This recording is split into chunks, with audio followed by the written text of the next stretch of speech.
എല്ലാ വിദ്യാർത്ഥികൾക്കും പുതിയൊരു വീഡിയോയിലേക്ക് സ്വാഗതം. ഈ വർഷത്തെ കേരള പോളി അഡ്മിഷനുമായി ബന്ധപ്പെട്ടുള്ള ഫസ്റ്റ് അലോട്ട്മെൻറ്റ് ജൂലൈ 1-ാം തീയതി പ്രസിദ്ധീകരിക്കും. വിദ്യാർത്ഥികൾക്ക് polyadmission.org എന്നുള്ള വെബ്സൈറ്റ് വഴി നിങ്ങൾക്ക് റെഗുലർ അഡ്മിഷൻ 2024-25 എന്നുള്ള ലിങ്കിൽ ക്ലിക്ക് ചെയ്തുകൊണ്ട് ഈ ഒരു പേജിലേക്ക് വരാവുന്നതാണ്. അപ്പോൾ വിദ്യാർത്ഥികൾക്ക് ഈ വർഷത്തെ പോളിടെക്നിക് കോളേജുകളിലേക്കുള്ള ട്രയൽ അലോട്ട്മെൻറ്റ്, അതായത് അഡ്മിഷനുമായി ബന്ധപ്പെട്ടുള്ള ട്രയൽ അലോട്ട്മെൻറ്റ് പ്രസിദ്ധീകരിച്ചിട്ടുണ്ടായിരുന്നു. അതിനുശേഷം വിദ്യാർത്ഥികൾക്ക് എഡിറ്റ് ചെയ്യാനുള്ള അവസരം നൽകിയിട്ടുണ്ടായിരുന്നു.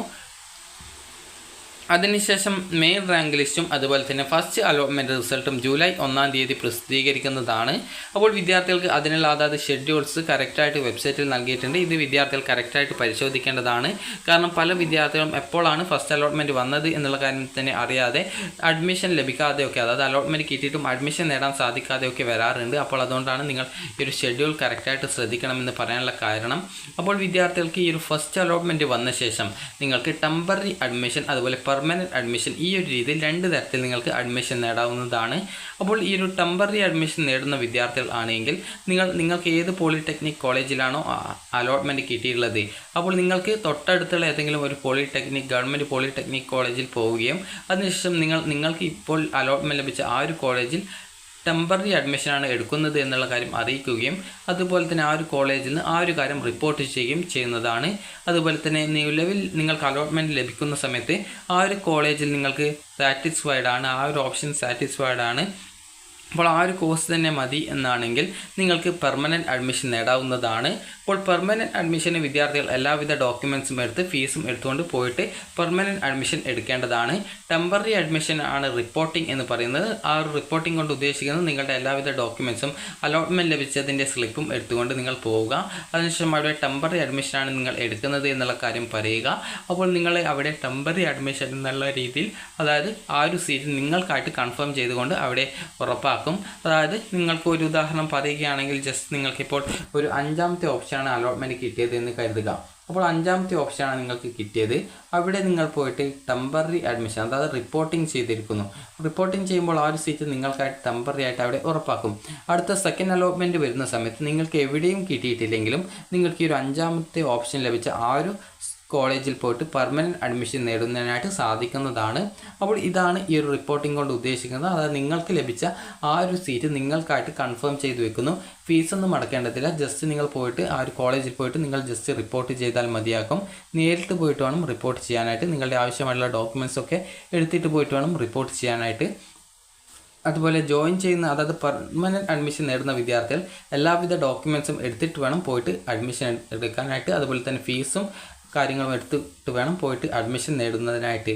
അതുപോലെ നിങ്ങളുടെ ഫൈനൽ റാങ്ക് ലിസ്റ്റും ഈ ഒരു ഫസ്റ്റ് അലോട്ട്മെൻറ്റ് വരുന്നത് ജൂലൈ 1-ാം തീയതിയാണ്. അപ്പോൾ ആ ഒരു അലോട്ട്മെൻറ്റ് ലഭിക്കുന്ന വിദ്യാർത്ഥികൾക്ക് ഈ ഒരു ജൂലൈ 4-ാം തീയതി വരെ നിങ്ങൾക്ക് ടെമ്പററി ആയിട്ടോ പെർമനൻ്റ് ആയിട്ടോ അഡ്മിഷൻ നേടാവുന്നതാണ്. അതിനുശേഷം സെക്കൻഡ് അലോട്ട്മെൻറ്റ് വരുന്നത് ഈ ഒരു ജൂലൈ 10-ാം തീയതിയാണ് വരിക. ഈ ഒരു ഡേറ്റൊക്കെ നിങ്ങൾ കറക്റ്റായിട്ട് ശ്രദ്ധിക്കേണ്ടതാണ്. കാരണം ഡേറ്റ് മാറിപ്പോയിട്ട്, കാരണം പല വിദ്യാർത്ഥികളും കഴിഞ്ഞ വർഷമൊക്കെ ഫസ്റ്റ് അലോട്ട്മെൻറ്റ് വന്ന സമയത്ത് അത് അറിയാതെ സെക്കൻഡ് അലോട്ട്മെൻറ്റ് വന്ന സമയത്ത് ഫസ്റ്റ് അലോട്ട്മെൻറ്റ് വന്നായിരുന്നു എന്ന് ചോദിച്ചിട്ടുണ്ടായിരുന്നു. അപ്പോൾ അതുകൊണ്ട് തന്നെ നിങ്ങൾ കറക്റ്റായിട്ട് ഈ ഒരു കാര്യങ്ങൾ ശ്രദ്ധിക്കാം. കാരണം നിങ്ങൾ ശ്രദ്ധിക്കാതിരുന്നാൽ നിങ്ങൾക്ക് ലഭിക്കുന്ന, അതായത് അലോട്ട്മെൻറ്റ് ലഭിക്കുകയാണെങ്കിലും നിങ്ങൾ അഡ്മിഷൻ എടുക്കേണ്ടതോ അല്ലെങ്കിൽ അലോട്ട്മെൻറ്റ് വന്നത് അറിയുകയോ ചെയ്യാതെ ലഭിക്കാൻ സാധ്യതയുണ്ടായിരുന്ന അഡ്മിഷൻ റദ്ദായി പോകുന്ന സാഹചര്യമൊക്കെ ഉണ്ടാവാറുണ്ടായിരുന്നു. അപ്പോൾ അതുകൊണ്ട് വിദ്യാർത്ഥികൾ പ്രത്യേകം ശ്രദ്ധിക്കേണ്ടതാണ്. അപ്പോൾ ഈ ഒരു സെക്കൻഡ് അലോട്ട്മെൻറ്റ് വന്ന ശേഷം വിദ്യാർത്ഥികൾക്ക് റിപ്പോർട്ടിംഗ് ചെയ്യാം. അതുപോലെ തന്നെ കോളേജിൽ ആവശ്യമെങ്കിൽ ജോയിനിങ് ചെയ്യാം. റിപ്പോർട്ടിംഗ് എന്ന് പറയുന്നത് സെക്കൻഡ് അലോട്ട്മെൻറ്റ് ജൂലൈ 10-ാം തീയതിയാണ് വരിക. 17-ാം തീയതി വരെ നിങ്ങൾക്ക് അഡ്മിഷൻ നേടാൻ സാധിക്കും.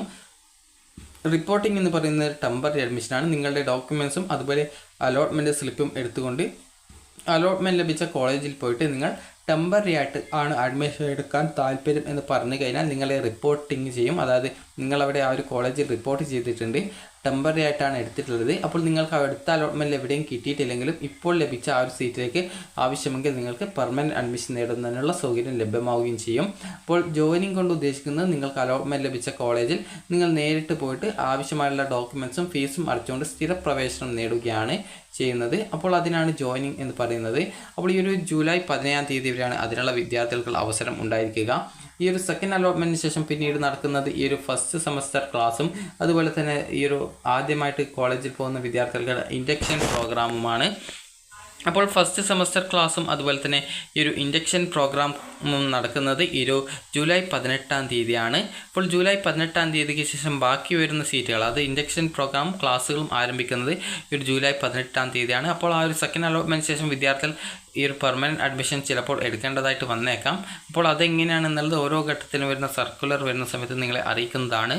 അതുപോലെ തന്നെ നിങ്ങൾക്ക് അതിനുശേഷമുള്ള ഈ ഒരു സ്പോട്ട് അഡ്മിഷൻ, അതായത് ജില്ലാതല സ്പോട്ട് അഡ്മിഷനാണ് ആദ്യഘട്ടത്തിൽ നടക്കുക. അത് ജില്ലാ പോളിടെക്നിക്, അതായത് നോഡൽ പോളിടെക്നിക് കോളേജുകളിലാണ് വെച്ച് നടക്കുന്ന ഒരു സ്പോട്ട് അഡ്മിഷനാണ് ഈ ഒരു district vice counselling at nodal polytechnic college എന്നുള്ളത്. അപ്പോൾ 14 ജില്ലകളിലും ജില്ലാ പോളിടെക്നിക് കോളേജുകളുണ്ട്. അപ്പോൾ ആ ഒരു ജില്ലയിൽ വരുന്ന എല്ലാ പോളിടെക്നിക് കോളേജിലുള്ള വിദ്യാർത്ഥികളും ആ ഒരു നോഡൽ പോളിടെക്നിക് കോളേജിലേക്ക് ഉള്ള സ്പോട്ട് അലോട്ട്മെൻറ്റിന് ആ ഒരു ഘട്ടത്തിൽ രജിസ്ട്രേഷൻ ചെയ്യുകയും അതിനുശേഷം നിങ്ങൾക്ക് പോയിട്ട് അതിൽ പങ്കെടുക്കുകയും ചെയ്യാവുന്നതാണ്. അപ്പോൾ റാങ്ക് ലിസ്റ്റിൻ്റെ അടിസ്ഥാനത്തിലായിരിക്കും നിങ്ങൾക്ക് ആ ഒരു ഘട്ടത്തിൽ നിങ്ങൾക്ക് ഈ ഒരു അഡ്മിഷൻ ലഭിക്കുക. അപ്പോൾ അതുകൊണ്ട് തന്നെ നിങ്ങൾ ആ ഒരു ഘട്ടത്തിൽ, അത് നിശ്ചിത സമയത്തിനുള്ളിൽ അവിടെ പോകണം എന്നുണ്ടാവും. അപ്പോൾ ആ ഒരു ഘട്ടത്തിൽ നിങ്ങൾ ആ ഒരു സമയത്ത് പോവുകയും അതിനുശേഷം ആ ഒരു അലോട്ട്മെൻറ്റിൽ പങ്കെടുത്ത് നിങ്ങൾക്ക് അഡ്മിഷൻ കിട്ടുകയാണെങ്കിൽ അലോട്ട്മെൻറ്റ് ലഭിക്കുന്ന കോളേജിൽ, അത് ആ ഒരു ദിവസം തന്നെ ഓൺലൈനായിട്ട് ഫീ പേയ്മെൻറ്റ് ചെയ്യാം. അതിനുശേഷം പിന്നീട് അടുത്ത ദിവസം, അതായത് 22-ാം തീയതി മുതൽ 26-ാം തീയതി, ജൂലൈ 22 മുതൽ 26-ാം തീയതി വരെ നിങ്ങൾക്ക് സ്പോട്ട് അഡ്മിഷൻ വഴി നിങ്ങൾക്ക് അഡ്മിഷൻ നേടുന്നതിനുള്ള സൗകര്യം ഉണ്ടായിരിക്കും. അതിനുശേഷമാണ് ഈ ഒരു സെക്കൻഡ് സ്പോട്ട് അഡ്മിഷൻ നടക്കുന്നത്. അപ്പോൾ സെക്കൻഡ് സ്പോട്ട് അഡ്മിഷൻ അതത് പോളിടെക്നിക് കോളേജുകളിൽ വെച്ചിട്ടാണ് നടക്കുക. നേരത്തെയുള്ള സ്പോട്ട് അഡ്മിഷൻ ജില്ലാതല നോഡൽ പോളിടെക്നിക് കോളേജസിൽ വെച്ചിട്ടാണ് നടക്കുന്നതെങ്കിൽ പിന്നീട് സെക്കൻഡ് സ്പോട്ട് അഡ്മിഷൻ നടക്കുന്നത് അതത് പോളിടെക്നിക് കോളേജിൽ വെച്ചിട്ടാണ്. അപ്പോൾ അവിടെ വേക്കൻസിയുള്ള സീറ്റുകളിലേക്കുള്ള അലോട്ട്മെൻറ്റ് നടത്തപ്പെടുന്നത് ഈ ഒരു 31-ാം തീയതി മുതൽ, അതായത് ഓഗസ്റ്റ് 6-ാം തീയതി വരെയാണ്. അപ്പോൾ ഓഗസ്റ്റ് 6-ാം തീയതിക്ക് ശേഷം പിന്നീട് തേർഡ് അലോട്ട്മെൻറ്റ്, അത് തേർഡ് സ്പോട്ട് അഡ്മിഷൻ അതത് ഇൻസ്റ്റിറ്റ്യൂട്ടുകളിൽ വെച്ച് നടക്കുന്നത് ഈ ഒരു ഓഗസ്റ്റ് 12-ാം തീയതി മുതൽ 16-ാം തീയതി വരെയും. അതിനുശേഷം നിങ്ങളുടെ അഡ്മിഷൻ ക്ലോസ് ചെയ്യുന്നത് സെപ്റ്റംബർ 15-ാം തീയതിയോടെയുമാണ്. അപ്പോൾ ഈ ഒരു രീതിയിലാണ് നിങ്ങളുടെ അഡ്മിഷൻ്റെ ആ ഒരു പ്രോസസ്സ് വരുന്നത്. അപ്പോൾ വിദ്യാർത്ഥികൾക്ക് ഈ ഒരു ഫസ്റ്റ് അലോട്ട്മെൻറ്റ് കിട്ടുകയാണെങ്കിൽ നിർബന്ധമായിട്ടും വിദ്യാർത്ഥികൾ പോയിട്ട് ടെമ്പററി ആയിട്ടോ പെർമനൻ്റ് ആയിട്ടോ അഡ്മിഷൻ നേടുക. അങ്ങനെ നിങ്ങൾ ടെമ്പററി ആയിട്ടെങ്കിലും അഡ്മിഷൻ നേടാതിരിക്കുകയാണെങ്കിൽ നിങ്ങളെ അലോട്ട്മെൻറ്റ് പ്രോസസ്സിൽ നിന്നും പുറത്താക്കുന്നതായിരിക്കും എന്നുള്ള കാര്യം പ്രത്യേകം ശ്രദ്ധിക്കേണ്ടതാണ്. അപ്പോൾ വിദ്യാർത്ഥികൾക്ക് ഈ ഒരു വീഡിയോ ഉപകാരപ്രദമായിട്ടുണ്ടെന്ന് കരുതുന്നു. ഉപകാരപ്രദമായിട്ടുണ്ടെങ്കിൽ ലൈക്ക് ചെയ്യുക. അതുപോലെ ട്രയൽ അലോട്ട്മെൻറ്റ് കിട്ടിയ വിദ്യാർത്ഥികൾക്ക് ഫസ്റ്റ് അലോട്ട്മെൻറ്റ് കിട്ടുമോ, ട്രയൽ അലോട്ട്മെൻറ്റ് കിട്ടാത്ത വിദ്യാർത്ഥികൾക്ക് ഫസ്റ്റ് അലോട്ട്മെൻറ്റ് കിട്ടുമോ എന്നുള്ളത് പല വിദ്യാർത്ഥികളും ചോദിക്കാറുണ്ട്. അപ്പോൾ നിങ്ങൾക്ക് അലോട്ട്മെൻറ്റ് കിട്ടാനുള്ള സാധ്യതയൊക്കെയുണ്ട്.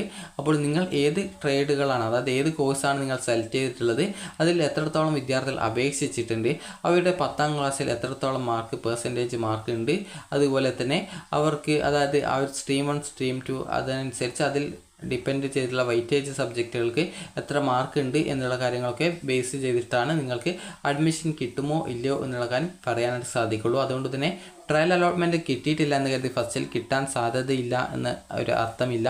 അതുപോലെ തന്നെ ട്രയൽ അലോട്ട്മെൻറ്റ് കിട്ടിയ എല്ലാ വിദ്യാർത്ഥികൾക്കും ഫസ്റ്റ് അലോട്ട്മെൻറ്റ് കിട്ടണം എന്നുമില്ല. അപ്പോൾ അത് നിങ്ങൾക്ക് എങ്ങനെയാണ്, കിട്ടുമോ ഇല്ലയോ എന്നുള്ള കാര്യം ഫസ്റ്റ് അലോട്ട്മെൻറ്റ് വന്ന ശേഷം, അതായത് ജൂലൈ 1-ാം തീയതി ഫസ്റ്റ് അലോട്ട്മെൻറ്റ് വന്ന ശേഷം നിങ്ങൾ നോക്കുക. അപ്പോൾ വിദ്യാർത്ഥികൾക്ക് ഈ ഒരു വീഡിയോ ഉപകാരപ്രദമായിട്ടുണ്ടെങ്കിൽ ലൈക്ക് ചെയ്യുക, ഷെയർ ചെയ്യുക. Thank you for watching.